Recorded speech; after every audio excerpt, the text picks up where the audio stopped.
Loan two wheeler या four wheeler में अगर कोई डिफॉल्ट कर लेता है तो क्या रिकवरी एजेंसी के पास राइट है कि वो व्हीकल रिपोजेस कर लें, मतलब कि उठा के ले जाएं फोर्सफुली। तो इसमें मैं आपको बताना चाहूंगा कि ये जो रिपोजेशन बैंक के द्वारा या किसी रिकवरी एजेंसी के द्वारा रिपोजेशन करना, ये बहुत ही क्रिटिकल मैटर है। और इसके लिए उनको एक पूरा प्रोसेस जो आरबीआई ने बना के दिया हुआ है, इनको रूल्स एंड रेगुलेशन के साथ उसे फॉलो करना पड़ता है। अगर जबरदस्ती वो आपसे आपका व्हीकल छीन के लेके जाते हैं तो ये टोटली इलीगल है। इसके खिलाफ जो है आप पुलिस में कंप्लेंट कर सकते हैं। इनकेस अगर आपको वहां से कोई दिक्कत आ रही है या वहां से आपकी सुनवाई नहीं हो रही है तो आप डायरेक्टली कोर्ट में जाके भी उस कंपनी के खिलाफ या बैंक के खिलाफ भी कंप्लेंट कर सकते हैं, तो एक प्रॉपर केस चलेगा। ठीक है, तो ये टोटली इलीगल है। ये जो मैटर है ना, ये मैं आपको एक पूरा प्रोसेस इसको एक्सप्लेन करूंगा। ये वीडियो शायद लंबी हो सकती है, तो आप प्लीज इसको एंड तक जरूर देखना। इसका जो स्टार्टिंग होती है ना, जब आप ईएमआई बाउंस कर देते हो, तो इसका सबसे पहला रूल जो है ये रिपोजेशन का, या गाड़ी जो आपकी वो उठाने आते हैं, ठीक है, इसका जो प्रोसेस शुरू होता है ईएमआई डिफॉल्ट के साथ। जब आपको 180 दिन मतलब कि 6 महीने का टाइम हो जाता है, आप ईएमआई पे नहीं करते हो, तो ये रिपोजेशन का प्रोसेस उसके बाद ही शुरू हो सकता है। सेकेंडली, इसमें एक कंडीशन हो सकती है कि मे बी आपका जो एग्रीमेंट हुआ था उस कंपनी के साथ या उस फाइनेंशियल इंस्टीट्यूशन के साथ, बैंक के साथ, हाँ, उस एग्रीमेंट में अगर इन्होंने लिखा होगा कि 2 ईएमआई के बाद या 3 ईएमआई के बाद या 90 दिनों के बाद या 60 दिनों के बाद, अगर आप सपोज आपने 3 ईएमआई या 90 दिन कोई पेमेंट नहीं की है, उसमें अगर लिखा हुआ है कि 90 डेज के बाद हम ये रिपोजेशन का या गाड़ी उठवाने का प्रोसेस हम उसमें लेकर आएंगे, ठीक है, गो थ्रू करेंगे उससे, तो उस केस में आपकी गाड़ी पहले उठाने आ सकते हैं। अदरवाइज जो बेसिकली जो रूल होता है वो 180 डेज, मतलब 6 महीने अगर आपका ईएमआई नहीं गया है तो उसके बाद ही वो रिपोजेशन का जो है वो प्रोसेस स्टार्ट करते हैं बैंक। इससे अगला जो स्टेप आएगा जी, बैंक को जब आपने ईएमआई बाउंस कर दिया तो सबसे पहले जो बैंक का नेक्स्ट स्टेप आता है वो आता है आपको इंटीमेट करना कि आपने ईएमआई पे नहीं करी है। उसको बोलते हैं डिमांड नोटिस। वो डिमांड नोटिस बैंक आपको सेंड करेगा ईमेल के जरिए या आपको कांटेक्ट करेगा फोन के जरिए, ठीक है। वो नोटिस आपको मिलना चाहिए। इन केस अगर ये जो आपका केस है गाड़ी का ईएमआई ना देने का, अगर ये किसी एजेंसी के पास है तो एजेंसी वाला जो बंदा है, जो भी फील्ड एजेंट होगा, तो आपके घर में विजिट करेगा। उसके पास ऑथराइजेशन लेटर होना चाहिए, उसका आईडी कार्ड होना चाहिए। ऑथराइजेशन लेटर जो है वो गाड़ी की पूरी डिटेल उस पर लिखी होनी चाहिए कि ये आपकी गाड़ी है, ये लोन है, इसकी आपने इतने टाइम से ईएमआई पे नहीं करा है, तो आप इसका जल्द से जल्द जो है पेमेंट करो। वो डिमांड नोटिस होता है, वो आपको देंगे। उसके बाद का अगला नेक्स्ट स्टेप जो आता है वो आता है कि सपोज करो फिर भी आपने अगर पेमेंट नहीं दिया तो वो पीसफुली, जो रिकवरी वाले एजेंट होंगे वो पीसफुली, गुंडागर्दी नहीं कर सकते, वो जबरदस्ती नहीं कर सकते। वो आपको बताएंगे ठीक है जी, हमें आपका जो है पोजेशन चाहिए गाड़ी का। वो रिक्वेस्ट कर सकते हैं, आपको फोर्सफुली नहीं लेके जा सकते। अगर तो आपकी मर्जी, आपको लगता है कि हाँ ठीक है मैं ईएमआई नहीं पे कर पा रहा हूँ, ठीक है आप गाड़ी दे दो, गाड़ी ले जाओ, और इसको सेल करके आप अपना जो है लोन को राइट ऑफ कर लो, या जो भी प्रोसेस है वो अगला कर लो, ठीक है। अगर आपकी मर्जी नहीं है, आप चाहते हो कि आपको 2-4 महीने और चाहिए, या अगर आप कोई और प्रोसेस फॉलो करना चाहते हो, तो उस केस में आप उनको मना कर सकते हो। आपके मना करने के बाद वो जबरदस्ती आपकी गाड़ी आपसे छीन के नहीं लेके जा सकते।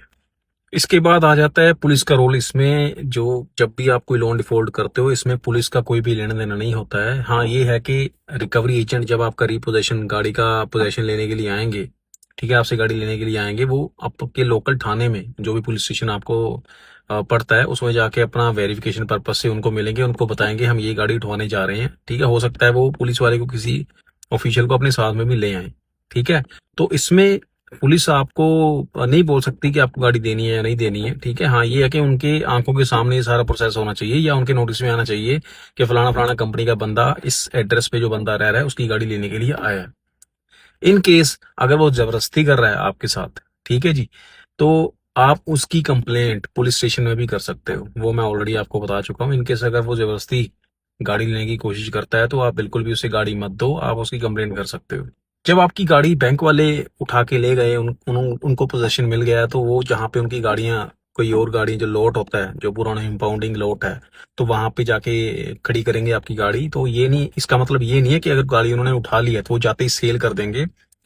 उसके बाद भी आपको 30 दिन का टाइम मिलता है, 30 डेज का टाइम आपको होता है, जिसमें आप अपना जितना भी ड्यूज पेंडिंग है वो पे करके, ठीक है, व्हीकल को दोबारा क्लेम कर सकते हैं। 30 दिन का टाइम आपके पास होता है।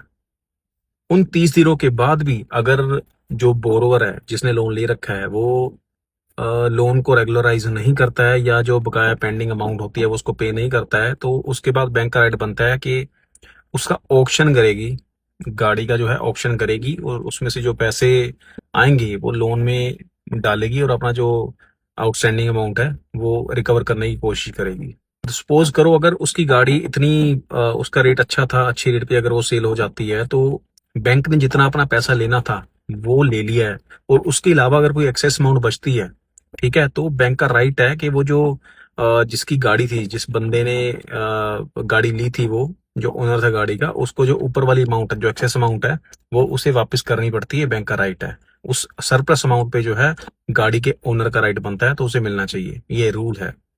इंडिया की जो कोर्ट्स हैं उनकी तरफ से भी जो प्रॉपर रूल जो है पास हो रखे हैं। सपोज करो अगर कोई इलीगल पोजेशन के लिए आपके पास आता है, आपकी गाड़ी उठा के ले जाता है, और आप कोर्ट में केस करते हो, ठीक है, कई बार केसेस जो है हाई कोर्ट तक जाते हैं ये, तो अगर ये कोर्ट प्रूव हो जाता है, गिल्टी पाया जाता है कि ठीक है जी, सपोज करो आप वीडियो बना लेते हो और वीडियो वो कोर्ट में पेश करते हो, तो डायरेक्टली जितना भी एक्सपेंस आता है आपका केस का, वो सारा फाइनेंशियल इंस्टीट्यूट को पे करना पड़ेगा आपको। जितने भी लॉयर की फीस आएगी, जितने टाइम तक आपका आने जाने का खर्च, जो भी एक्सपेंस है, आप उसको प्रूव करोगे। सपोज करो आपका 1 लाख रुपए लग गया है केस लड़ने में, प्रूव करने में, ठीक है, वकीलों की फीस है या कुछ भी है, तो वो सारा जो पैसा है बैंक या फाइनेंशियल इंस्टीट्यूशन जिसके खिलाफ ये केस हुआ है उसको पे करना पड़ता है। ये कोर्ट की तरफ से डायरेक्शंस हैं, तो ऐसा नहीं है आपको जेब से पैसे लगाने पड़ेंगे इन केस आपको केस करना पड़ता है, और वो जी जाते हो, अप्रूव कर देते हो। अगर आप अपनी जगह पे सही हो और फोर्सिबली वो आपकी गाड़ी उठाने आते हैं, ठीक है, सीज करते हैं, तो आप केस कर सकते हो, और उसका जो सारा खर्चा आएगा वो बैंक को ही देना पड़ेगा। और सबसे एंड में एक इम्पोर्टेंट बात है, जो सपोज करो आपकी गाड़ी उठा ली गई है, ठीक है, पोजेशन बैंक ने ले लिया है, उसका ऑप्शन डेट भी फाइनल कर दिया होगा, तो आपके पास एक फाइनल चांस भी होता है सेटलमेंट का। आप बैंक को अप्रोच कर सकते हो सेटलमेंट के लिए कि लमसम अमाउंट में इतनी अमाउंट आपको पे कर सकता हूँ, तो आप मुझे गाड़ी वापस करो और इस लोन को सेटल करो। तो ये ऑप्शन भी आपके पास है, आप बैंक को कॉन्टेक्ट कर सकते हो सेटलमेंट के लिए। तो मोस्टली केसेस में हो जाता है, क्योंकि बैंक भी नहीं चाहता है कि आपकी गाड़ी ऑक्शन में जाए। तो अगर आप कोई अरेंज कर पाओ नियर अबाउट मैनेजेबल अमाउंट, आप बैंक के साथ बातचीत करो, ठीक है, एक बीच वाला रास्ता निकालो, आप कितनी अमाउंट में पे कर सकता हूँ, तो वो सेटलमेंट करोगे तो आपकी गाड़ी आपको वापस भी मिल जाएगी, पोजेशन आपको मिल जाएगा।